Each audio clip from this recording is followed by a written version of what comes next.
ఈ ఇన్సిడెంట్ మీరు చూసే ఉంటారు. హైదరాబాద్ అత్తాపూర్‌లో ఒక ఆటో డ్రైవర్ అతని ఆటో వెనకాల ఒక కొటేషన్ రాసుకుండు. అది చూసిన ఒక ముస్లిం వ్యక్తి ఇలాంటి కొటేషన్స్ ఆటో వెనకాల ఎందుకు రాసావని గొడవకు దిగిండు. హిందూ, ముస్లిం కలిసి ఉంటారు. హిందూ ముస్లింలకు గొడవ పెడుతున్నావా ఇలా రాసి అని మ్యాన్ హ్యాండ్లింగ్ చేయడానికి కూడా ట్రై చేసిండు. అంతటితో కాక అత్తాపూర్ ఎస్ఐతో కాల్ చేయించి స్టేషన్‌కి రావాలి. అలా రాయడం నేరం. వాళ్ళ మనోభావాలు దెబ్బతిన్నట్లు ఉంది. తీసేయాల్సి ఉంటదని బెదిరించిండు. ఆ కొటేషన్‌లో ఏముందంటే ఈ భూమి మీద పుట్టిన ప్రతివాడు హిందువే అని, మతం మార్చడం అంటే తండ్రిని మార్చినట్టే అని ఉంది. ఓకే.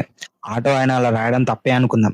ఆ ముస్లిం వ్యక్తి కూడా ఎదిరించడం కరెక్టే అనుకుందాం. అతను సెక్యులరే అనుకుందాం. ఇప్పుడు నేను ఆ ముస్లిం వ్యక్తిని అడుగుతున్నా, రోజుకు 5 సార్లు నమాజ్ వినిపిస్తారు కదా! ఆ నమాజ్‌లో ఏం చెప్తారు? అల్లానే అందరికి దేవుడు, మా దేవుడు తప్ప ఇంకెవరు దేవుడు కాదని పెద్ద పెద్ద మైకులు పెట్టి వినిపించడం కరెక్టా? అలా వినడం హిందువులకు కూడా ఇష్టం ఉండదు. ఇప్పుడు ఆటో వ్యక్తిని క్వెషన్ చేసినట్టు మీరు దీన్ని క్వెషన్ చేయగలరా? దీన్ని ఆపగలరా? ఇదొక్కటే కాకుండా ఎక్కడ పడితే అక్కడ ప్రచారం చేస్తూ ఉంటారు. జీసస్ గురించి కూడా జీససే లోకానికి దేవుడు. జీససే లోకాన్ని, లోకంలో ఉన్న ప్రజల్ని కాపాడుతుంటారు అని ప్రచారం చేస్తుంటారు. ఇతను వాళ్ళని కూడా అలాగే ప్రశ్నించగలడా? వాళ్ళని కూడా ఇలానే ఆపగలడా?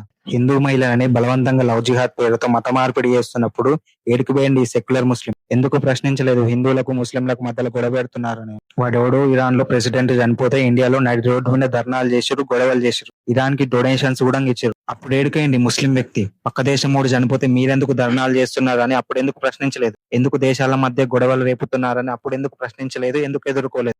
కేరళలో కాంగ్రెస్ అధికారంలోకి వస్తే పాకిస్తాన్ జెండాలు పట్టుకొని మరి ర్యాలీ తీశారు. వేడుకైంది ముస్లిం వ్యక్తి ఎందుకు పాకిస్తాన్ జెండాలు పట్టుకొని మరి సెలబ్రేట్ చేసుకుంటున్నారని ఎందుకు క్వశ్చన్ చేయలేదు? ఎందుకు అడ్డుకోలేదు? మతం మారినటువంటి వ్యక్తి తన సొంత అమ్మని, అంటే నమ్ముకున్నటువంటి మతాన్నే కాదు, తన సొంత అమ్మని కూడాను పక్కన పెట్టేసినట్టే అని చెప్పేసి నేను భావిస్తాను. ఆఖరికి ఒక ముస్లిం లీడర్ ప్రజాప్రతినిధుల స్థానంలో ఉండి కూడా మతం మార్చుకుంటే తల్లిని మార్చుకున్నట్టే అని బహిరంగంగా చెప్పింది. అప్పుడు ఏడికేయండి ముస్లిం వ్యక్తి? అప్పుడు ఎందుకు ప్రశ్నించలేదు ఆ నాయకుడిని? అప్పుడు ఎక్కడా లేవన్నోరు ఒక హిందూ ఆటో డ్రైవర్ ఆటో వెనకాల కొటేషన్ రాస్తే వచ్చిందా? వీటన్నిటికన్నా అదొక్కటే కనిపించిందా? అదొక్కటే బాధ అనిపిస్తుంది. ఆటో డ్రైవరే కదా ఏం చేస్తాడులే అనుకుంటున్నారా? కానీ ఆటో డ్రైవర్ ఎలాంటి భయం లేకుండా బీజేపీ పార్టీ మెంబర్ని కలిసి చెప్తే వాళ్ళు తోడుగా ఉంటామని మాట ఇచ్చి పోలీస్ స్టేషన్ కూడా వచ్చారు. వాళ్ళ మీద రిటర్న్ కంప్లైంట్ కూడా ఇచ్చారు. ఏమని అంటే, మేము మసీదు చుట్టుపక్కల నివసిస్తుంటాం, మసీద్ నుండి వచ్చే నమాజ్ వల్ల మా మతాన్ని, మా దేవుణ్ణి తక్కువ చేయడం గానీ కించపరిచినట్టు ఉన్నాయని రిటర్న్ కంప్లైంట్ కూడా ఇచ్చారు.